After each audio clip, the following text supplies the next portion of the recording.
Shalom Bapak Ibu Saudara yang dikasihi oleh Tuhan. Puji Tuhan, hari ini kita berjumpa kembali dalam program Renungan Keluarga Kristen. Mari kita bersama menyiapkan hati kita untuk mendengarkan firman-Nya. Dan sebelumnya mari kita bersama-sama berdoa demi nama Tuhan Yesus yang akan menolong kita. Mari kita berdoa. Bapa kami yang di surga, dalam nama Tuhan Yesus Kristus, Tuhan Allah kami yang menolong hidup kami, yang memelihara kami, yang menyelamatkan kami, yang menuntun kami di jalan-jalan Tuhan. Terima kasih, hari ini kami bisa menikmati pertolongan, kebaikan, dan pemeliharaan Allah. Terima kasih ya Allahku, terima kasih ya Tuhan. Kami membutuhkan urapan Tuhan, pertolongan Tuhan untuk kami membaca dan merenungkan firman Tuhan. Berkatilah ya Bapa, berikan hikmat-Mu dan pengertian-Mu agar firman-Mu ini mudah kami pahami dan sungguh kami mengertinya di dalam pimpinan Roh Kudus untuk kami mampu melakukannya. Dalam nama Tuhan Yesus, segala tipu daya iblis, segala kuasa-kuasa jahat yang ingin mengganggu konsentrasi kami saat belajar firman-Mu, kami tolak hancurkan di dalam nama Tuhan Yesus Kristus, Allah kami yang hidup, yang sudah disalibkan mati bagi kami dan bangkit menyelamatkan hidup kami. Demi nama Tuhan Yesus Kristus kami berdoa. Amin. Bapak Ibu Saudara yang dikasihi oleh Tuhan, waktu kita hidup di dalam keluarga, waktu menjadi orang tua, kita menghadapi tugas dalam mengasuh anak. Bagaimana saat orang tua melihat anak-anaknya melakukan hal-hal yang tidak tepat. Bapak Ibu ingat bagaimana orang tua melihat anak dan contoh dalam Alkitab memberikan contoh, ada orang tua yang tidak berani menegur anak, bukan tidak berani sebenarnya ya, tidak memberikan teguran yang keras karena mengasihi anaknya, karena mencintai anak-anaknya, tidak mau anak-anaknya terluka.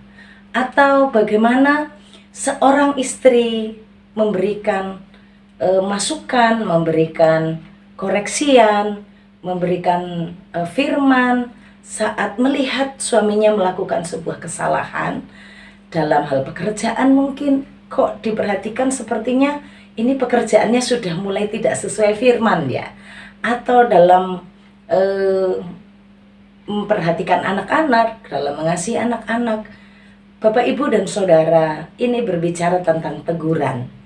Bagaimana orang percaya menyampaikan teguran? Bagaimana orang percaya menyampaikan teguran? Mari kita perhatikan dalam Amsal 27 ayat yang ke-5 dan ayat yang ke-6. Demikianlah firman Tuhan. Lebih baik teguran yang nyata-nyata daripada kasih yang tersembunyi. Seorang kawan memukul dengan maksud baik, tetapi seorang lawan mencium secara berlimpah-limpah. Diberkati oleh Tuhan setiap kita yang membaca dan merenungkan firman Tuhan dalam hidup tiap-tiap hari. Bagaimana orang percaya memberikan teguran? Teks Amsal 27 ayat 5 dan 6 menjadi penuntun bagi kita, menjadi petunjuk bagi kita bagaimana seharusnya orang percaya menyampaikan teguran. Dikatakan lebih baik teguran yang nyata-nyata. Artinya teguran ini dinyatakan secara langsung, diungkapkan, disampaikan. Lebih baiklah teguran yang disampaikan dengan sungguh, disampaikan dengan jelas, disampaikan dengan benar. Ini lebih baik. Teguran yang nyata itu sebenarnya ada masalahnya. Kenapa tidak banyak orang menyampaikan teguran? Karena teguran itu biasanya menyinggung perasaan. Orang kalau hal yang dia sukai dan itu salah, kalau ditegur pikirannya atau penerimaannya jadi salah. Bisa berpikir, oh kamu jahat kok kamu negur aku. Wong ini yang aku lakukan benar kok, banyak orang gak terima. Tapi Alkitab menyampaikan teguran yang dinyatakan, teguran yang diucapkan memang menyakitkan, memang mungkin mengganggu, mungkin menyinggung, Tapi teguran yang dinyatakan itu lebih baik dibandingkan kasih yang tersembunyi. Bapak Ibu, kasih yang tersembunyi itu kasih yang di belakang, ya, kasih yang ditutupi. Kasih yang ditutupi, disembunyikan di balik baju, disembunyikan di balik hati, atau ya, kasih di dalam hati. Aku mengasihinya. Aku mengasihinya, di dalam hatinya aku mengasihinya. Tapi tidak disampaikan. Kasih yang tersembunyi itu kasih yang tidak dinyatakan. Itu lebih baik, bayangkan. Kasih tidak dinyatakan itu loh sudah menyakitkan, ya kan? Kadang-kadang ini natural dari seorang istri. Itu kalau kamu mengasihi aku enggak? Padahal udah nikah puluhan tahun ya, udah nikah belasan tahun, masih tetap menunggu konfirmasi. Ucapkan dong gitu ya, istri-istri nunggu. Kalau nggak ada ucapan itu rasanya kok nggak kelihatan di mana kasihnya. Ini sebagai sebuah pembanding. Kasih yang tersembunyi itu nggak baik, ya. Itu nggak baik, tapi sebenarnya lebih baik itu teguran yang nyata-nyata. Jadi dikasihi dengan diam-diam atau dikasihi dengan tidak disampaikan itu menyakitkan. Tapi dikasihi tetapi ditegur itu menyakitkan, tapi itu masih lebih baik nilainya, gitu maksudnya. Bagaimana teguran yang menyakitkan itu harus tetap disampaikan kalaupun itu menyakitkan. Teguran itu disampaikan dengan baik, sebaik-baiknya, dengan suara yang lembut, dengan suara yang pelan, dengan berdua, itu masih tetap menyinggung. Itu masih akan tetap melukai, tetapi itu lebih baik. Itu lebih baik, Bapak, Ibu, Saudara yang dikasihi oleh Tuhan. Untuk saudara-saudara muda, ya, yang di rumah masih ada orang tua. Kadang-kadang orang tua ada waktunya berbicara dengan kita.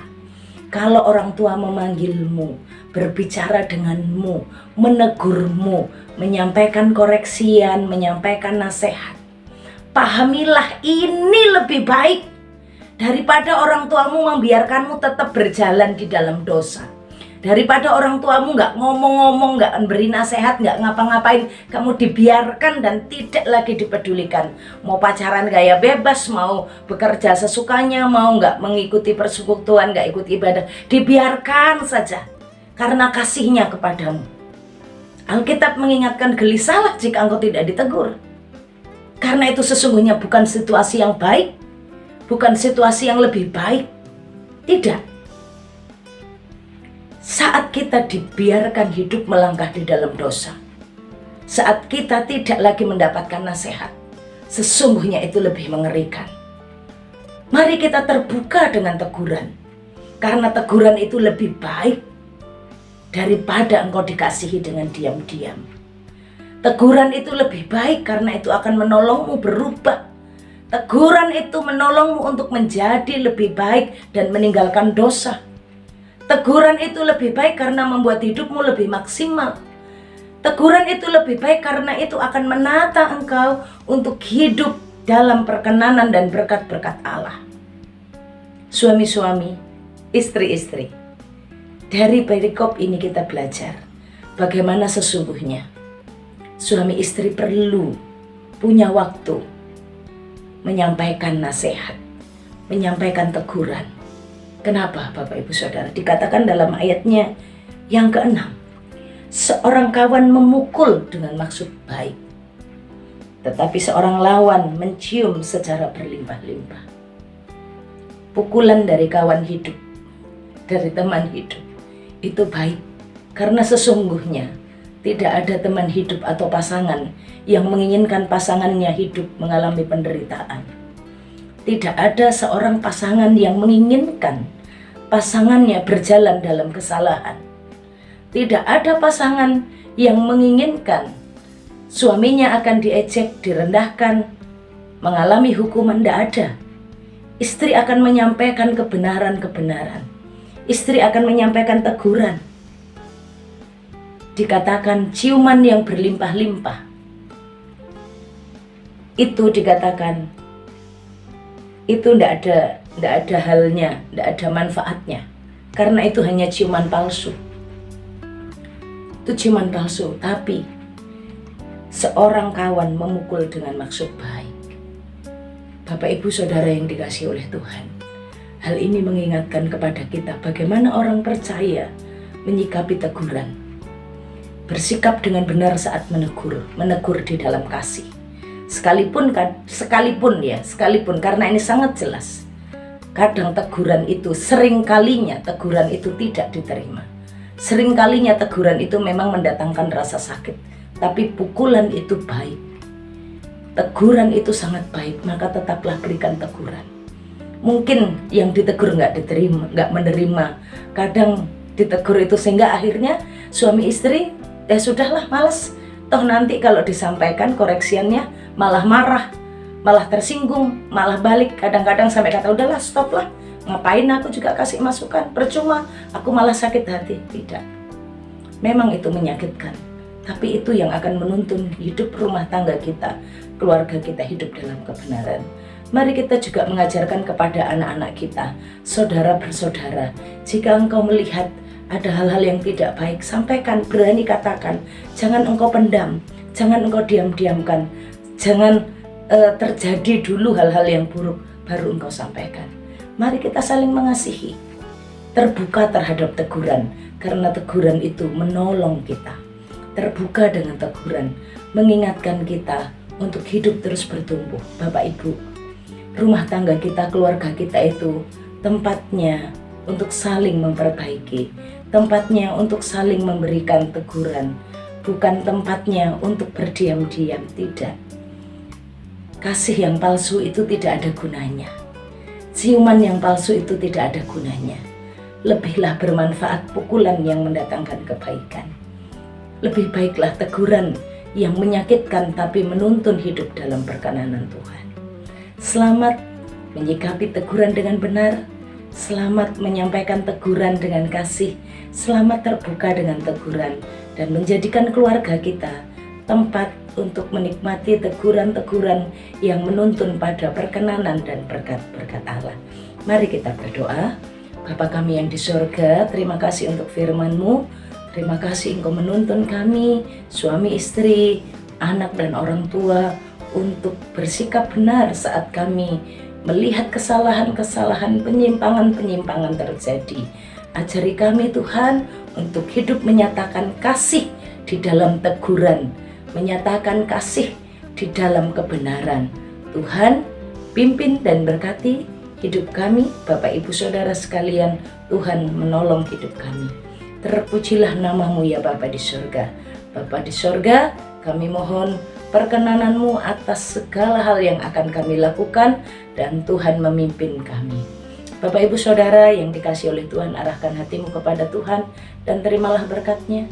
Tuhan memberkati engkau dan melindungi engkau. Tuhan menyinari engkau dengan wajah-Nya dan beri engkau kasih karunia. Tuhan menghadapkan wajah-Nya kepadamu dan beri engkau damai sejahtera dari sekarang sampai selama-lamanya. Amin. Shalom, Tuhan Yesus memberkati.